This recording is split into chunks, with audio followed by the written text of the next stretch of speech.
السلام علیکم جی۔ بلاول صاحب آج کل بڑی کوئی جمہوری ہوئے ہیں، ان کے بیانات چلتے رہتے ہیں کہ پاکستان میں یہ سلیکٹڈ کی سیاست کب تک چلے گی، ہم کب تک اپنے منتخب لوگوں کو وزیر اعظم کی کرسی پر بٹھاتے رہیں گے، اور بڑی ان کی باتوں سے، ان کے بیانوں سے جو ہے وہ جمہوریت ابل ابل کر باہر آ رہی ہے، یعنی کہ سر تاپا وہ جمہوریت کی ایک مورت بنے ہوئے ہیں۔ ذرا اس پہ میں بات کروں گا کہ ان کو تکلیف کیا ہے، لیکن اس سے پہلے تھوڑی بات کر لیتے ہیں کہ جب چیئرمین سینٹ صادق سنجرانی صاحب کو بنایا گیا تھا تب آپ کی جمہوریت کہاں پر ستو پی کے سوئی ہوئی تھی؟ جب نون لیگ کی حکومت آپ نے بلوچستان میں گرائی تھی تب کہاں تھی آپ کی جمہوریت؟ زرداری صاحب تو ان باتوں کا برملا اظہار کرتے رہے ہیں، پریس کانفرنس کر کے بڑی خوشی کے ساتھ کہتے رہے کہ ہم نے گرائی وہ حکومت۔ جب آپ نے یوسف رضا گیلانی صاحب کے لیے سینٹ میں باپ پارٹی کے 4 ووٹس لے لیے تھے تب آپ کو جمہوریت کیوں یاد نہیں آئی تھی؟ ابھی آپ کو جمہوریت یاد آنے لگ گئی، اور وہ بھی اتنی شدت کے ساتھ۔ تو بات یہ ہے کہ یہ سارا معاملہ کچھ اس طرح سے ہوا کہ پہلے جس طرح سے میں نے بیان کیا کہ اتنی باتیں ہوتی رہی، پھر بھی تو میاں محمد نواز شریف صاحب اور بینظیر بھٹو صاحبہ کے درمیان ایک معاہدہ ہوا تھا میثاق جمہوریت، اس کے بعد نواز شریف صاحب اپنے اس معاہدے پر قائم تھے اور کبھی بھی سندھ میں حکومت کرنے کے لیے تیار نہیں تھے۔ لیکن اب زرداری صاحب نے اپنے ان آخری دنوں میں بھی بھرپور کوشش کی کہ وہ پنجاب میں کسی طرح سے حکومت لے لیں۔ انہوں نے پنجاب میں اپنی سرگرمیاں شروع کرنے کی کوشش کی، لیکن انہیں ناکامی ہوئی۔ اب کس طرف سے ناکامی ہوئی؟ عوام ہی ان کے پاس اکٹھی نہیں ہو سکی، یا کچھ معتبر حلقوں کی طرف سے ان کو کوئی اشارہ دیا گیا تو وہ پیچھے ہٹ گئے۔ تو خیر ریزنز جو بھی ہوئی ہو، اس کے بعد نواز شریف صاحب نے سندھ میں نون لیگ کو ایکٹیو کرنے کا جو ہے وہ بیڑا اٹھا لیا، اور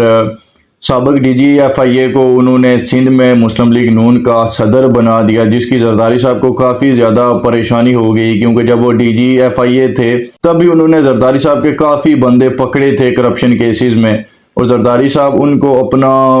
بہترین دشمن تصور کرتے ہیں۔ تو یہ ایک اشارہ تھا زرداری صاحب کے لیے کہ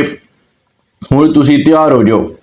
زرداری صاحب کو اور بلاول صاحب کو اس وقت سندھ حکومت کی پڑی ہوئی ہے کہ کسی طرح سے ہم سندھ میں اپنی حکومت بنا پائیں، لیکن حالات بڑے خراب دکھ رہے ہیں وہاں پر، اور ان کو یہ اب محسوس ہو رہا ہے کہ جس طرح کراچی کے اندر ایم کیو ایم اور مصطفیٰ کمال کی پارٹی کو اکٹھا کر دیا گیا، ایم کیو ایم ایک بنا دی گئی تھی، تو ان کو لگتا ہے کہ شاید اب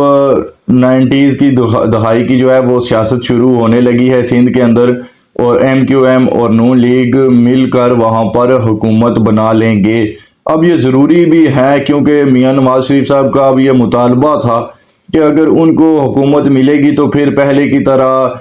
کہیں ایک صوبے میں ایک پارٹی کی حکومت ہو، دوسرے میں دوسری کی ہو، تو پھر وہ کوئی بھی جماعت 100% اپنے کام اس طرح سے نہیں کر پاتی۔ اس بات پر پچھلے دنوں بھی جب اسٹیبلشمنٹ نے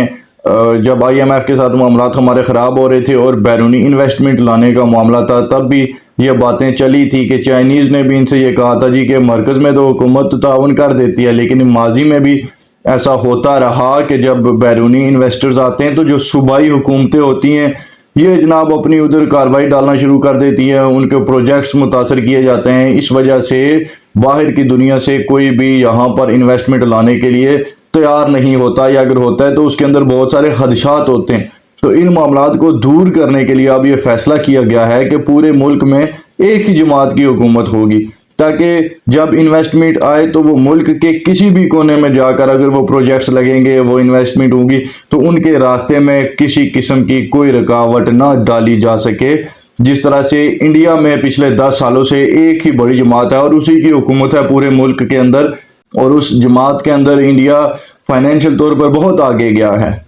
سائنس اور ٹیکنالوجی میں بھی انڈیا بہت آگے گیا ہے۔ تو اب پاکستان کی آپ کو پتہ ہے ویسے بھی ہمیں ہوش تبھی آتی ہے جب ہمارا دشمن جو حکمت عملی اختیار کر کے آگے چلا جاتا ہے ہم سے تو بدقسمتی کے ساتھ، تب ہمیں بھی اس بات کا احساس ہوتا ہے کہ ہاں جی یہ ہے ٹریک اور اس پہ چلیں گے تو تبھی ہمیں بھی کوئی کامیابی حاصل ہوگی۔ تو اس وجہ سے اب پاکستان نے بھی یہ فیصلہ کر لیا ہے کہ جو بھی ہو حکومت ایک ہی جماعت کی ہونی چاہیے پورے ملک میں، تاکہ وہ اچھی انویسٹمنٹس بھی کرے اور تمام معاملات جو ہیں وہ بہترین طریقے سے چلیں۔